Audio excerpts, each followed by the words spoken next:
வேர்க்கடலையில் குறைந்த அளவு ஆராய்ச்சிகள் தான் நடந்திருக்கிறதுனால தகவல் பரிமாற்றமும் அதிக அளவில் போகலை. அதனால் நமக்கு ஒரு பெரிய நஷ்டத்தை இத்தனை நாளாக தெரியாமையே பண்ணியிருக்கிறோம். அதில் உடலுக்கு நன்மை பயக்கக்கூடிய கேன்சரை சரி பண்ணக்கூடிய ஒரு காம்பவுண்ட் ரெஸ்வெராட்ரால் இருக்குது அப்படின்னு அவர் சொல்லியிருக்காரு.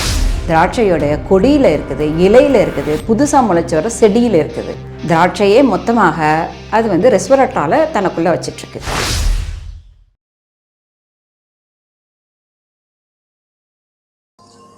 நம்ம ஊரில் திண்டுக்கல் திராட்சை குழந்தைகளுக்கு ரொம்ப ரொம்ப முக்கியமானது. சளி இருக்கும்போது இல்லைன்னா ரொம்ப இறைப்பு இருக்கும்போது வேண்டாம். மற்ற நேரங்களில் நம்ம ஊர் பன்னீர் திராட்சை அது விதையோடு இருக்கும், அதுதான் சிறப்பு. ஆனால் வெளிநாட்டுக்காரர் என்ன பண்ணுறான் தெரியுமா? அந்த பன்னீர் திராட்சையினுடைய தொலி, அதனுடைய விதை இரண்டிலிருந்தும் ரிசர்வெட்டால் அப்படின்னு ஒரு கெமிக்கலை பிரித்து எடுத்து புற்றுநோயை தடுக்கக்கூடிய மருந்தாக வித்துட்ருக்கான். ஆனால் நம்ம என்ன சொல்லி கொடுத்துருக்கோம் சின்ன பிள்ளையில? விதையுள்ள திராட்சையை தின்றாதடா, உள்ள செடி வளர்ந்துரும். நான்லாம் சின்ன பிள்ளையில கேட்டிருக்கேன், எங்கள் வீட்டில் விதையோடு சாப்பிட்ற துப்பிடு, ஏன் சாப்பிட்டா என்ன ஆக போகுது? நம் குழந்தைகளுக்கு நம் ஊர் பழங்கள் எல்லாவற்றையும் கண்டிப்பாக கொடுத்து பழக்கம். ஹாய், லெட் சயின்ஸ் நேயர்களுக்கு வணக்கம். டாக்டர் சிவராமன் அவர்கள் பேசினதை நீங்கள் கேட்டிருப்பீங்க. திராட்சையோட விதையையும் திராட்சையோட தோலையும் சேர்த்து சாப்பிடுங்க. அதில் உடலுக்கு நன்மை பயக்கக்கூடிய கேன்சரை சரி பண்ணக்கூடிய ஒரு காம்பவுண்ட் ரெஸ்வெராட்ரால் இருக்குது அப்படின்னு அவர் சொல்லியிருக்கிறார். இந்த ரெஸ்வெராட்ரால் திராட்சையில் தான் முதல்ல கண்டுபிடிக்கப்பட்டது. திராட்சை அது ஃப்ரெஞ்ச் பேரடாக்ஸ் அப்படின்னு சொல்லுவாங்க. ஃப்ரெஞ்ச் பீப்புள் ரொம்ப இளமையாகவும் அவங்களுக்கு நிறைய இதய நோய்கள் வராமலையும் உடல் பருமன் கூடாமலும் இருக்குது. ஆனால் அவங்க நல்ல சாப்பாடு, கொழுப்பு நிறைந்த உணவுகளையும் சாப்பிட்றாங்க. இது எப்படி நடக்குது அப்படின்னும் போது ரெட் வைனில் ஏதோ இருக்குமா? ஏன்னா நிறைய ரெட் வைன் உலகத்தில் அதிகமாக ப்ரொடியூஸ் ஆகுது. ரொம்ப வெரைட்டி ஆஃப் ரெட் வைன்ஸு, ரொம்ப நல்ல ரெட் வைன்ஸ் ப்ரொடியூஸ் ஆகுது ஃப்ரான்ஸில் தான். அதுவும் ஷாம்பைன் அப்படிங்கிற அந்த ரீஜனே அதுக்காக ஃபேமஸ். அதை வச்சு தான் அந்த ஷாம்பைன்கிற அந்த வைனை வருது. இன்றைக்கி நான் உங்களை வைன் குடிக்க சொல்லலாம் அட்வொகேட் பண்ணலை. இது தொடங்கின விதத்தை நான் சொல்கிறேன். ஆனால் திராட்சையிலையும் முழு திராட்சையிலையும் இது இருக்குது அப்படிங்கிறத சிவராமன் அவர்களும் சொல்லியிருக்கிறாரு. இப்போ நம்ம திராட்சையில் எவ்வளோ இருக்குது அப்படிங்கிறத சொல்லிடலாம். திராட்சை, உலர்ந்த திராட்சையோட உலர்ந்த தோலில் 57 மில்லிகிராம் இருக்குது. ஆனால் விதையில் அதில் பாதிக்கும் குறைவாகவோ அல்லது ரொம்ப ரொம்ப கம்மியாக 3லிருந்து 37 மில்லிகிராம் அளவுக்கு தான் ஒரு கிலோவுக்கு இருக்குது. அப்புறம் முழு திராட்சையில் காய்ந்த திராட்சையில் 111 மில்லிகிராம் அளவுக்கு ஒரு கிலோவுக்கு இருக்குது. இதில் தான் இருக்குதா அப்படின்னு கேட்டால் இல்லை. திராட்சையோடைய கொடியில் இருக்குது, இலையில் இருக்குது, புதுசாக முளைச்சி வர செடியில் இருக்குது. திராட்சையே மொத்தமாக அது ரெஸ்வெராட்ராலை தனக்குள்ளே வச்சிட்ருக்கு. அந்த ரெஸ்வெராட்ரால் ஏன் திராட்சை வச்சிட்ருக்கு அப்படின்னு ஒன்று இருக்குது. ஆனால் ரெஸ்வெராட்ராலோட கான்சன்ட்ரேஷன் நீங்கள் நிறைய ஸ்டடீஸ் பார்த்திங்கன்னா அந்த அளவு கூடும், நிறைய கூடும் குறையும், நிறைய வித்தியாசங்கள் இருக்கும். அதுக்கான காரணங்கள், நிறைய காரணிகள் இருக்குது. அது என்னென்னா, அந்த செடி தன்னை பாதுகாத்து கொள்வதற்காக அது உண்டாக்கக்கூடிய ஒரு காம்பவுண்ட் தான் ரெஸ்வெராட்ரால். அது ரொம்ப ரொம்ப எடை குறைவான ஒரு காம்பவுண்ட். ஃபைட்டோஅலெக்சின் குரூப்னு சொல்லுவாங்க. என்னென்னா, எதையாவது தாவரத்தை தாக்கும் பொழுது அது தன்னை ப்ரொடெக்ட் பண்ணிக்கிறதுக்காக அது ப்ரொடியூஸ் பண்ணுது. அது தாவரங்களை திராட்சையை போர்டிடிஸ் அப்படிங்கிற ஒரு ரொம்ப அழுகல் நோயை உண்டாக்கக்கூடிய, திராட்சையில் ரொம்ப மோசமான அழுகல் நோயை உண்டாக்கக்கூடியது போர்டிடிஸ் சினீரியா அப்படிங்கிற பூஞ்சை. அதுவோ அல்லது டவுனி மில்டியூ உண்டாக்கக்கூடிய பூஞ்சையோ, பவுடரி மில்டியூ உண்டாக்கக்கூடிய பூஞ்சையோ, இந்த மாதிரியான பூஞ்சைகள் தாக்கும் பொழுது திராட்சையில் இதனோட அளவு கூடுது. ஏன்னா அது தோலில் ஏன் கூடுதுன்னா, அதுக்கு தான் நான் சொன்னேன், இது தெரிஞ்சுக்கணும். தோல் தான் வெளியில் இருக்கிற ப்ரொடெக்டிவ் லேயர். அதனால தான் அதில் அதிகமாக ரெஸ்வெராட்ராலை கொண்டு போய் வச்சுக்குது, வர்ற பூஞ்சையை எதிர்க்கிறதுக்காக. இதுதான் அதனுடைய கான்செப்ட். அதுக்கப்புறமா திராட்சை ஃபர்மெண்டேஷன் பண்ணும்போது, அதனால தான் வைனில் இருக்குது அப்படின்னு சொல்கிறாங்க. அதில் டிஃப்ரென்ஸ் ஆஃப் ஸ்டடீஸ்லாம் இருக்குது.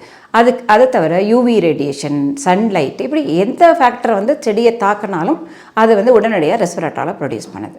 ஓகே, திராட்சையோடைய விஷயத்தை இதோடு முடிச்சுப்போம். திராட்சையை கண்டுபிடிச்சதுக்கப்புறம் வேறு என்னென்ன செடிகள்லாம் இருக்குது அப்படிங்கிறத கண்டுபிடிக்கிறாங்க. ராஸ்பெரி, ஸ்ட்ராபெரி, பிஸ்தா, அதுக்கப்புறம் ஹேசல்நட்டு, ப்ளூபெரி, இதிலெல்லாம் இருக்குது அப்படின்னு சொல்லியிருக்காங்க. ஆனால் அது சொல்கிற ஸ்டடீஸ்லாம், நிறைய ஸ்டடீஸில் பார்த்திங்கன்னா, ஒரு சில ஸ்டடீஸ் தவிர வேர்க்கடலை, நம்ம ஊரில் இருக்கிற வேர்க்கடலை, நிலக்கடலை, மல்லாட்டை, இதில் இருக்கிறத பற்றி நிறைய ஸ்டடீஸ் சொல்கிறது கிடையாது. ஆனால் இருக்குது அப்படிங்கிறத ப்ரூவ் பண்ணியிருக்கிறாங்க. எந்த அளவுக்கு இருக்குன்னா, பிஸ்தாவில் இருக்கிறத விட கூட அளவுக்கு இருக்குது. அப்போது நம்ம ஊர் வேர்க்கடலை நம்ம ரெஸ்வெராட்ரால் இது அது மார்க்கெட்டில் நியூட்ராசூட்டிக்கலாக நிறைய இடத்துல கிடைக்குது இப்போவே. உங்களுக்கு வந்ததுன்னா அதை நீங்கள் சாப்பிட்லாம். திராட்சை கண்டிப்பாக தோலோடு சாப்பிடுங்க, விதையோடு சாப்பிடுங்க. அப்படின்றத விட நம்ம அன்றாடம் பயன்படுத்தக்கூடிய வேர்க்கடலையை சாப்பிட்லாம். ஆமாம், எல்லோரும் அது ஓகே. இதோடு முடிச்சிட்டோம்னா இல்லை. இதில் ரொம்ப முக்கியமான ஒரு விஷயம் இருக்குது. என்னன்னு கேட்டிங்கன்னா, அந்த வேர்க்கடலையில் நீங்கள் பச்சையாக சாப்பிடும் பொழுது ரெஸ்வரட்ரால் அதிகமான அளவு இருக்குது. அதை வேக வச்சிங்கன்னா அந்த வேர்க்கடலையில் இருக்க ரெஸ்வரட்ரால் 3/4 அளவுக்கு காணாமல் போயிடுது. என்ன வேக வச்ச வேர்க்கடலையில் ட்ரான்ஸ் ஃபேட்டி ஆசிட்ஸ் இருக்குது, mono unsaturated fatty acid, poly unsaturated fatty acid, fibre இதெல்லாம் இருக்குது அப்படிங்கிறது எல்லாருக்குமே தெரியும்.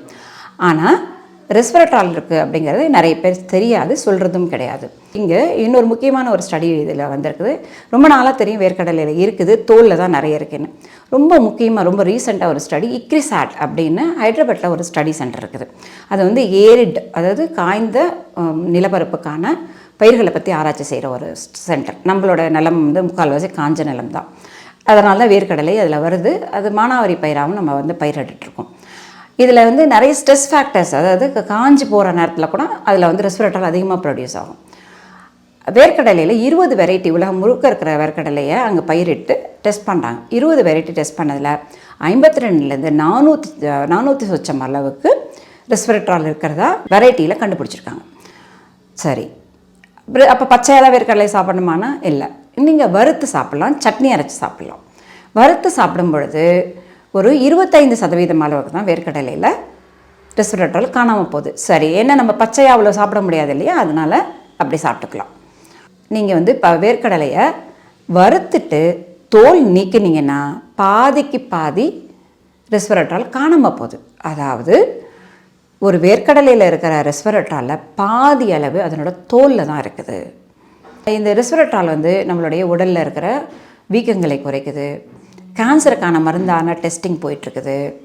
அதை தவிர நிறைய விஷயங்கள் அதில் வந்து பண்ணிகிட்ருக்காங்க. அது ருமட்டாய்டு ஆர்த்ரைட்டிஸ் பேஷண்ட்ஸ்க்கு வந்து வர வீக்கங்களுக்கு இது ரொம்ப நல்லா பயன்படுதுனா. ஆனால் அதனோட அளவு 500 மில்லிகிராம் இருக்கணும் ஒரு நாளைக்கு அப்படின்றாங்க.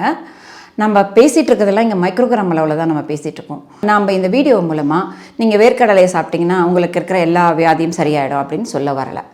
உங்களுக்கு டாக்டர் ப்ரிஸ்கிரைப் பண்ண அத்தனை மருந்துகளையும் நீங்கள் தொடர்ந்து சாப்பிடணும். அதில் தயவு செஞ்சு அதெல்லாம் நிறுத்தாதீங்க. இது ஒரு சப்ளிமெண்ட் தான். அந்த சப்ளிமெண்ட் கூட எப்படி கொடுத்துட்ருக்காங்கன்னா, இது வரைக்கும் அது மருந்தாக எங்கேயுமே கொடுக்குற அளவுக்கு வரல. அது ஒரு நியூட்ராசூட்டிக்கல் ப்ராடக்டாக தான் கொடுத்துட்ருக்காங்க. அதுக்கான மருந்தாக வர்றதுக்கான ஸ்டடி கேன்சருக்கு போயிட்டுருக்கு. அது இன்னும் முடிவுக்கு வரல. என்ன பிரச்சனைன்னு கேட்டிங்கன்னா, அது வந்து நமக்கு உடலில் சேர்கிற தன்மை, எப்படி நம்ம வந்து மஞ்சளில் இருக்க குர்குமின் உடலில் சேர்கிற தன்மை குறைவாக இருக்கோ அதே மாதிரி தான். ஆனால் நீங்கள் நேச்சுரலாக சாப்பிடும்போது உடலில் சேர்கிற தன்மை கொஞ்சம் கூடும், அதில் எந்த சந்தேகமும் இல்லை. ஒரு மனிதருக்கு ஒரு நாளைக்கு 500 மில்லிகிராம் அளவுக்கு ரெஸ்வரட்ரால் கொடுத்தா தான் நல்ல பலன் கிடைக்குது அப்படின்னு சொல்லியிருக்காங்க. ஆனால் ஒரு நாளைக்கு 500 மில்லிகிராம் நம்ம சாப்பிட்றோன்னா 1000 கிலோ வேர்க்கடலை சாப்பிடணும். அப்படி சாப்பிடவே முடியாது. அப்புறம் தொடர்ந்து 15 வாரங்கள் சாப்பிட்டா தான் அதனுடைய பலன் ரொம்ப நல்லா வீக்கங்கள்லாம் குறையுது அப்படின்னு சொல்கிறாங்க. அப்போது ஆனால் தினமும் நம்ம என்ன செய்யலான்னா, நம்ம கிடைக்கக்கூடிய அந்த உணவை பிஸ்தாவோ இதுவோ திராட்சைகளோ அப்படி கூட நம்ம சாப்பிட்றதுல கிடைக்கிற ரெஸ்வரட்ராலை வீணாக்காமல் தோலோடு சாப்பிடுங்க அப்படிங்கிறது மட்டும்தான் இந்த வீடியோ மூலமாக சொல்கிற வரோம். இது உங்களுக்கு உங்களுடைய உடல் பிரச்சனைகளை சரி பண்ணுறதுக்கு சிறிதளவுக்கு உதவக்கூடிய ஒரு பொருள் தான் ரெஸ்வரட்ரால். அது வேர்க்கடலையில் ஓரளவுக்கு இருக்குது அப்படின்றத இந்த வீடியோ மூலமாக சொல்லிக்கணும். நன்றி.